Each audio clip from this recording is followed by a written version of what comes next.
તમે જોઈ શકો લોંગ ફ્રાઈઝ આપણી બહુ જ સરસ મજાની તૈયાર થઈ છે.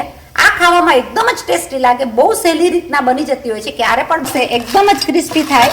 લોંગ ફ્રાઈઝ ખાવાની છોકરાઓને તો બહુ જ મજા આવી જાય, કારણ કે બહુ સ્વાદિષ્ટ થતી હોય છે. બટેટાની અંદરથી આપણે બનાવી નાખી લોંગ ફ્રાય.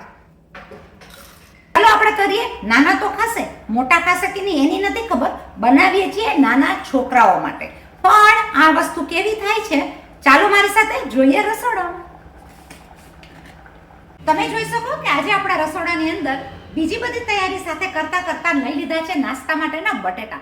તો બપોરના કે સવારના કંઈક તો નાસ્તો જોશે ઇન બિટવીન છોકરાઓના ડબ્બા ભરવામાં. તો આજે આપણે એક એવો નાસ્તો બનાવીએ છીએ જે સ્વાદિષ્ટ પણ હોય અને થઈ પણ જાય 5 થી 7 મિનિટમાં. શેમાંથી? બટેટામાંથી. ચાલો આપણે કરીએ. નાના તો ખાશે, મોટા ખાશે કે નહીં એની નથી ખબર.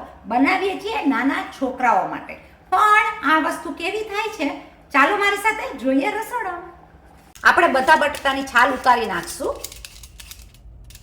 બટેટા ઓસ્ટ્રેલિયાની અંદર મળે છે $2 થી $3 હિસાબે કિલો, નહીતર $5 આખી બેગ મળે જ્યારે ઓફર હોય ત્યારે. $1 ભાવ છે 50. ઓસ્ટ્રેલિયાની સિઝન, ઓસ્ટ્રેલિયાના ભાવતાલ પણ તમને મારી રેસિપીઝમાં જ ઘણા જાણવા મળશે. ઓસ્ટ્રેલિયાની અંદર અત્યારના ચાલે છે સમર. બટેટાની સુકવણી પણ આ સિઝનમાં થાય. છાલ કાઢ્યા બાદ આપણે કરી નાખશું બટેટાના પીસીસ. તો હું લઈ લઈશ એના બધા આ રીતના કટ પીસીસ, જેથી કરીને બોઇલ્ડ કરવામાં વાર લાગે નહીં અને ચડી જાય. બાફેલા બટેટા આ રેસીપીની અંદર પાણીવાળા થઈ જશે. આપણે કરી નાખશું થોડા બોઇલ કરીને.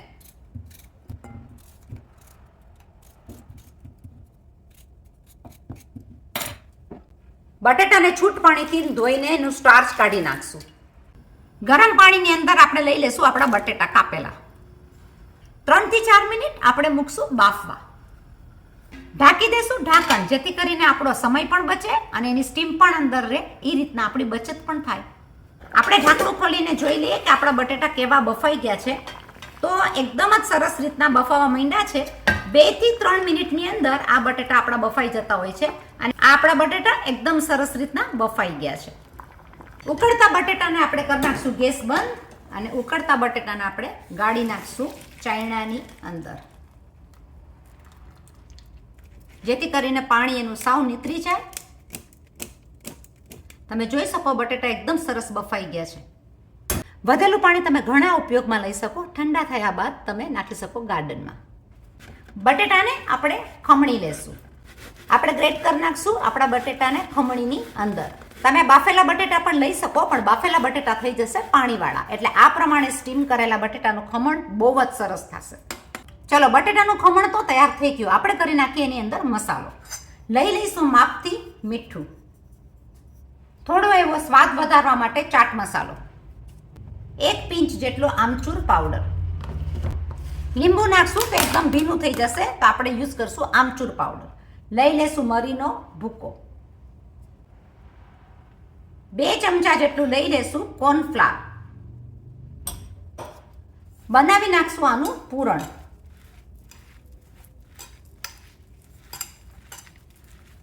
આપણે કરી નાખશું લોટ અને બટેટાનું એકદમ સરસ મજાનું પૂરણ. આપણો એક ડો તૈયાર થઈ ગયો છે. એને બનાવશું આગળ વણીને લાંબી ફ્રાય ચિપ્સ. આપણે આ ડોને વણીને કરી નાખશું તૈયાર.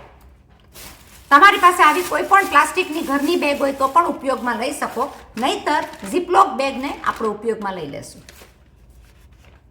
થોડો થોડો લોટ આપણે સ્પ્રિંકલ કરી નાખશું ઝીપલોક બેગની અંદર. લઈ લેશું ડોને એની વચ્ચે.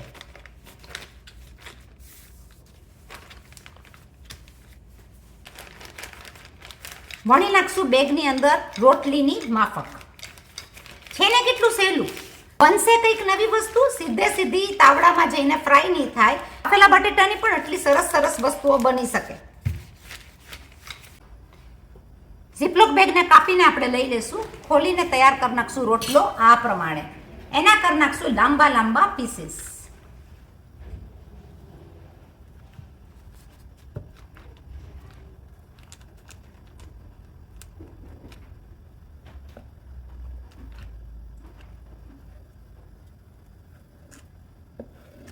બંને સાઇડ્સ કાપીને આપણે કરી નાખ્યા છે લાંબા પીસીસ. લાગે છે ને ફ્રેન્ચ ફ્રાઈઝ જેવા. આપણે હવે એને કરી નાખશું તળીને રેડી. આપણે જરાક એવું બટેટું નાખીને જોઈ જશું કે આપણું તેલ થઈ ગયું છે રેડી.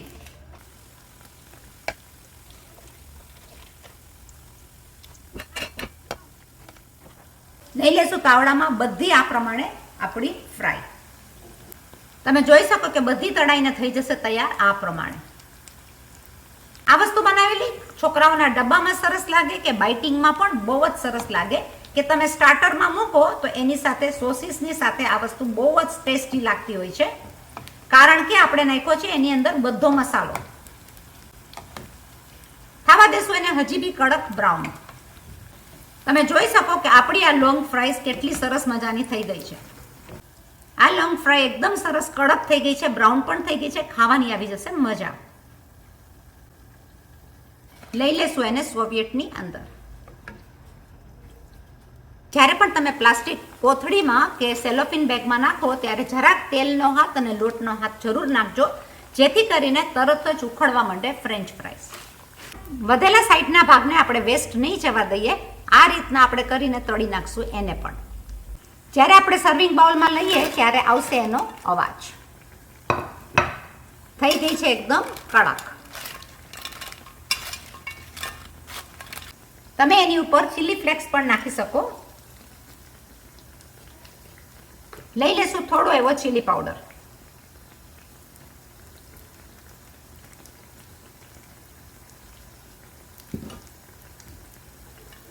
લાગે છે ને એકદમ સ્વાદિષ્ટ. તમે જોઈ શકો લોંગ ફ્રાઈઝ આપણી બહુ જ સરસ મજાની તૈયાર થઈ છે.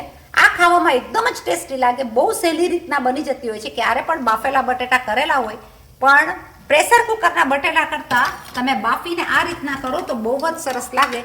એની ઉપર તમે નાખી શકો મરી પાવડર.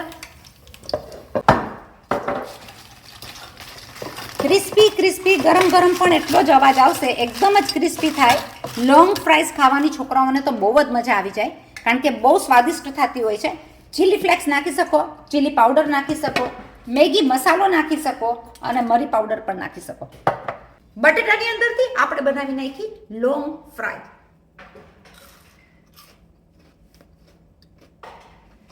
યમી, ડિલિશિયસ, બહુ જ ટેસ્ટી. જરૂર બનાવજો. મારી આ રેસીપી તમને પસંદ આવી હોય તો લાઈક કરજો, શેર કરજો, સબસ્ક્રાઇબ કરજો, કોમેન્ટ જરૂર લખજો કે કેવી લાગે છે. ફ્રેન્ચ ફ્રાઈઝ બહુ જ ફાઇન લાગે છે. હું જાઉં છું એને એન્જોય કરવા. તમે રેસીપી જોઈને જરૂર બનાવજો. Bye bye.